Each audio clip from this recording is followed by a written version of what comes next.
বুধবার সাত সকালে মালদার বারিকচকে মর্মান্তিক পথ দুর্ঘটনায় মৃত্যু সাইকেল আরোহী। নিয়ন্ত্রণহীন ডাম্পারের চাকায় পিষ্ট হয়ে বুধবার সাত সকালে মালদার মানিকচকে মর্মান্তিক পথ দুর্ঘটনা।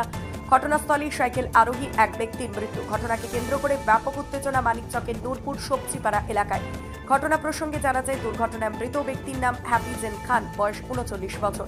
পরিবারের স্ত্রী সহ 2 সন্তান রয়েছে তার। পরিবার সূত্রে খবর, এদিন তিনি সকালের দিকে সাইকেলে সারের বস্তা নিয়ে মথুরাপুরের দিক থেকে বাড়ি যাচ্ছিলেন।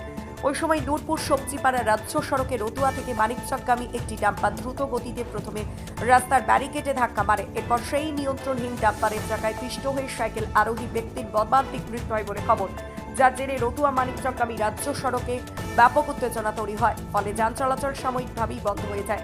ঘটনার খবর পেয়ে মানিকচক থানার বিশাল পুলিশ বাহিনী ঘটনাস্থলে গিয়ে পরিস্থিতি নিয়ন্ত্রণে আনলে যান চলাচল স্বাভাবিক হয় বলে জানা গেছে। Bureau report, S Bangla digital, Malda. বাড়ি থেকে গেছিল সার আনতে, সার নিয়ে ওপার থেকে আসছিল। এবার আসার পরে কোথায় থেকে আসছিল? খতল্লা থেকে আসছিল মনে হয়। এবার নূরপুরের দিক থেকে যাচ্ছিল মানিকচক ঘাটের দিকে ডাম্পার গাড়ি। যে গাড়িটা ওকে আসার পথে আর যাওয়ার পথে গাড়ি দ্রুত বেগে ছিল। যাওয়ার সাথে সাথে ওকে মানে সামনাসামনি সজোরে ধাক্কা মারে, মারার পর স্পট ডেথ হয়েছে।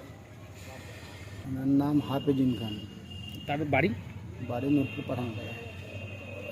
তিনি কি উনি এখানে গৃহস্থালী করতেন এবং বাইরে কন্ট্রাক্টারি করতেন। মানে পরিযায়ী শ্রমিক? হ্যাঁ, পরিযায়ী শ্রমিকও বলা যাবে, প্লাস একটু আবার করে লেবারও, তার যে জায়গাও করে। এই জায়গাটার নাম কি, যে জায়গায় মারা গেছে? সবজি পাড়া। দাদা, গাড়ি তো 70-80 কমে হবে না, যেহেতু যেভাবে স্পট হয়েছে মানে কল্পনা করা যায় না। দাদা, এরকম জায়গায় এটা তো প্রশাসনিকের ব্যাপার। প্রশাসন তো মানে একদম মানে বলার বাইরে। ওভারলোড গাড়ি চলছে, দিদার চলছে, একটা অ্যাক্সিডেন্ট ঘটছে তা নয় তো। এরপরে এখানে তো বারবার আছে, প্রতিবার ঘটছে, প্রতিদিন কোনো না কোনো রকম অ্যাক্সিডেন্ট ঘটছে। এর ব্যাপারে কিন্তু প্রশাসনের খুব একটা ভালো ভূমিকা দেখতে পাচ্ছি না।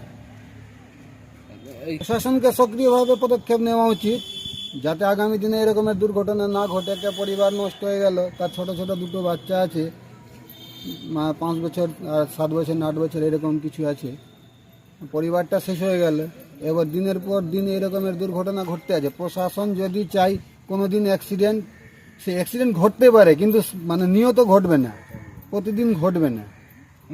গাড়িটা মানিকচক ঘাট এই লঞ্চ ধরার জন্য, এটাই তো হচ্ছে প্রথম কথা, যে লঞ্চ ধরার জন্য গাড়ি দ্রুত বেগে চলে। প্রশাসন তো এগুলোতে কোনো হেলদোল নেই। দাদা, না, গাড়ি আনলোড খালি গাড়ি ছিল, এখানে এদিক থেকে যাওয়ার পথে লঞ্চ ধরার জন্য। আনুমানিক কত স্পিড? 70-80 হবে। যা বডি দেখে আমরা, যা এটা বডিকে প্রায় 50 ফিটের মতো করে নিয়ে ছিঁচড়ে নিয়ে গেছে। তো গাড়ির চালককে কি পুলিশ ধরেছে? হ্যাঁ, ধরেছে। আমাদের একটা আলাদা রকমের বার্তা আমরা সব জায়গায় পাঠাই, যেহেতু এটা যদি নাজিরপুর বা মথুরাপুর বা এই খরতলার ওই পারে হলে ড্রাইভারকে মেরে ফেলে দিত, গাড়িতে আগুন ধরিয়ে দিত। কিন্তু নূরপুরে আমরা সেই রকমের মানসিকতা নয় আমাদের। আমরা চাইছি যে যাতে এরকমের দুর্ঘটনা না ঘটে। ড্রাইভারকে ধরেছে, আমরা ড্রাইভারকে সেভ করেছি, প্রশাসনের হাতে তুলে দিয়েছি, আশিস সাহেবের হাতে তুলে দিয়েছি।